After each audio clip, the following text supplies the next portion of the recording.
ठीक है अच्छा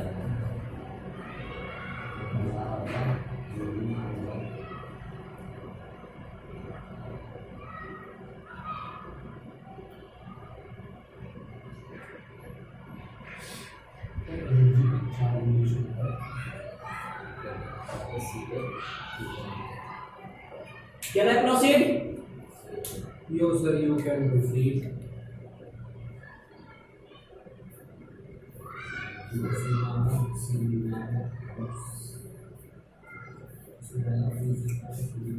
देख रहे हो चलो 5,000 रुपये एक्स्ट्रा देते हैं ये कम देते okay so now come to the point next हम बहुत अच्छा कॉन्सेप्ट एक्सप्लेन करेंगे अच्छा ये कॉन्सेप्ट एक बार फिर से देखो ओके ये कॉन्सेप्ट आपको पता होना चाहिए हमेशा कि जो हमारा सबसे इंपॉर्टेंट हाफ सीबी स्क्वायर पूरी जिंदगी यूज करना है हमें ठीक है तो जो एनर्जी होता है अच्छा एक बात बताओ एक क्वेश्चन में तुमसे पूछता हूं कि एनर्जी कहां पर होता है कैपेसिटर का एनर्जी कहां पर होगा बताओ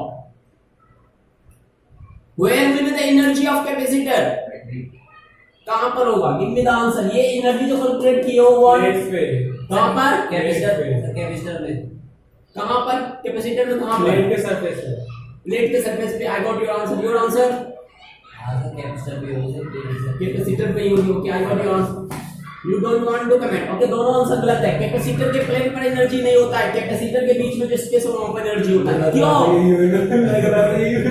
क्यों सर बीच में तो क्यों आंसर बताओ सर क्यों? Electric field genius because of electric field जहां पर रहेगा वहीं पर एनर्जी होगा इलेक्ट्रिक प्लेट पर थोड़ा होता है वही तो इलेक्ट्रिक प्लेट पर नहीं होता है ना इलेक्ट्रिक फील्ड प्लेट के बीच में होता है तो एनर्जी हमारा यहां पर होगा ठीक है ना इस पॉइंट को मेंशन कर लेना यहां से क्वेश्चन बन सकता है ओके वैसे बनेगा नहीं पर बन सकता है हां ओके 10-20 साल में एक बार ट्राई करिए क्वेश्चन पक्का चाहे तुम्हारा बेटा पेपर दे रहा हो ठीक है सो दैट इज द थिंग अच्छा तुम लोग एक सेकंड शादी में एक्चुअली चलेगी तो जिंदगी तो अभी भी चल रही है सो that is the thing sir मुझे आपसे चीज पूछना इससे रिलेटेड हां मुझे सर नहीं थोड़ा सा लग रहा है but it's a good imagination ठीक है आगे बढ़ते हैं एनर्जी पर यूनिट वॉल्यूम नेक्स्ट हेडिंग लिखो एनर्जी पर यूनिट वॉल्यूम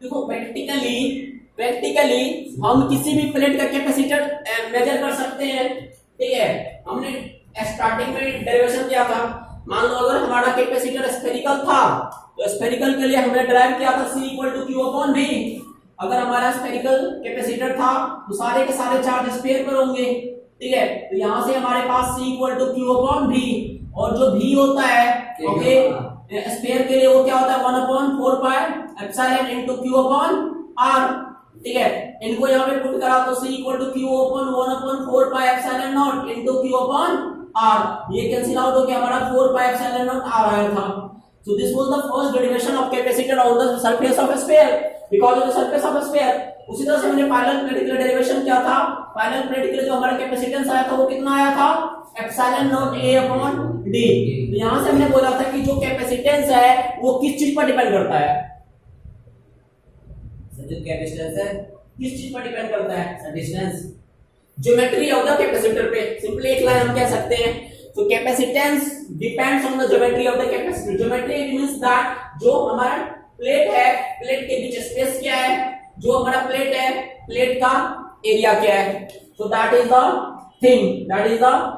थिंग अच्छा तो यहां से सिंपली अगर जब हमें कैपेसिटेंस मेजर करना होगा किसी प्लेट का तो एरिया मेजर करना तो बिग टास्क नहीं है you can easily measure the area okay और जो तुम्हारे पास डिस्टेंस है that also can be measured easily ठीक है तो यहां से तुम कह सकते हो कि कैपेसिटेंस मेजर करना कोई डिफिकल्ट टास्क नहीं है you can easily measure the capacitance of any capacitor तुम आराम से मेजर कर सकते हो by using this concept bolt भी तुम किसी भी कैपेसिटर का आराम से मेजर कर सकते हो कैसे करोगे वोल्टमीटर यूज करके इसी कारण, क्योंकि प्रैक्टिकली हम सी भी इजीली कैलकुलेट कर सकते हैं, प्रैक्टिकली हम भी इजीली कैलकुलेट कर सकते हैं, इसीलिए हम क्या यूज करते हैं, U equal to half C V square. अब हम energy store in capacitor per unit volume की बात कर रहे हैं, तो उसे b से डिवाइड कर दिया।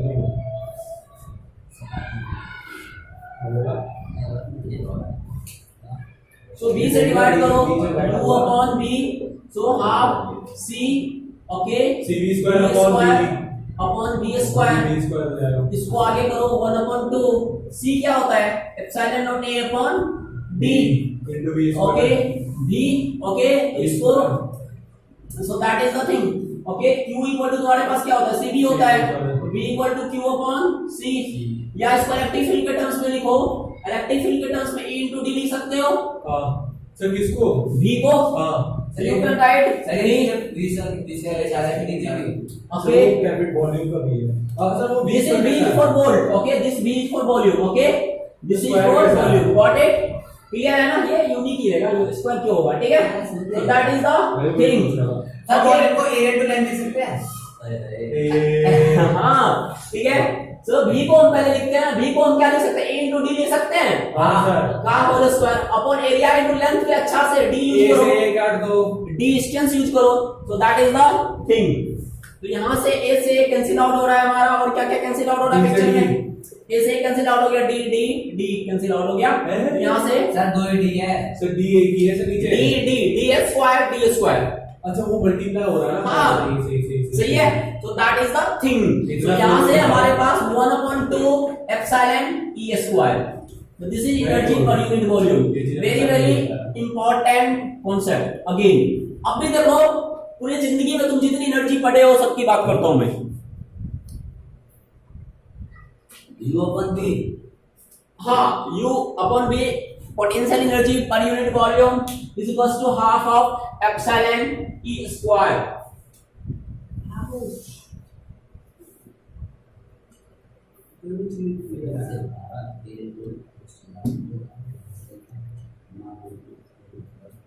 ये देख लो तू बैठा कहां पे है, दोनों साइड से लपेटना भी शुरू किया ना, तो तू बचेगा भी नहीं, याद रखिए। सूरज को बिना चाहो तो इसमें ऐसे पैसे होता है, सूरज को बिना चाहो सर हो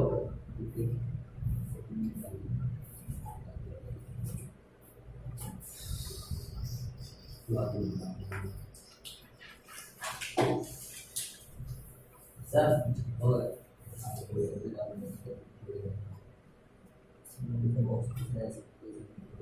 डी रुक जाए, डी मान ले distance,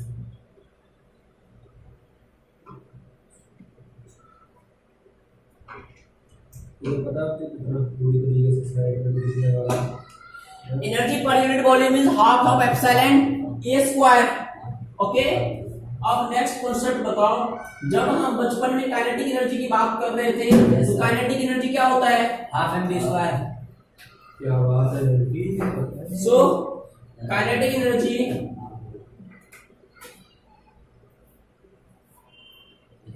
equal to half M B square, ठीक है। जब हम क्लास 11th में स्प्रिंग की बात कर रहे थे, ओके, जो हमें स्प्रिंग की एनर्जी की बात कर रहे थे, तो कितना आया था स्प्रिंग की एनर्जी बिकॉज ऑफ कंप्रेशन और extension of spring, so that will be energy of a spring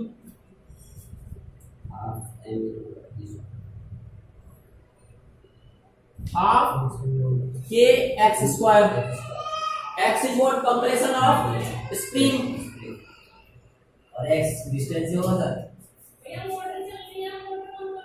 okay, thank you. मस्त लग रही है वो जा,